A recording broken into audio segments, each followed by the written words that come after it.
You're watching How Leap. Let's learn how to change the hotspot password on your Samsung phone.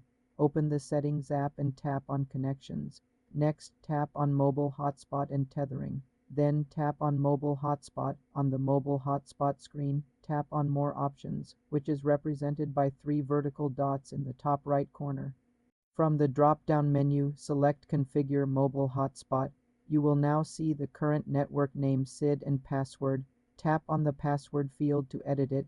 Delete the old password and type in a new, strong password.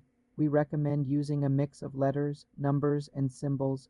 Ensure the password is at least 8 characters long. After entering the new password, tap Save or OK at the bottom of the screen.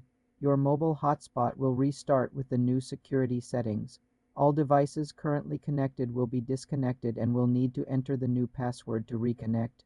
You can also change the network name in this same menu by tapping on the network name field. Remember to update the password on your other devices that use the hotspot. This process helps secure your personal hotspot from unauthorized access. For more simple computer tutorials, subscribe to the channel.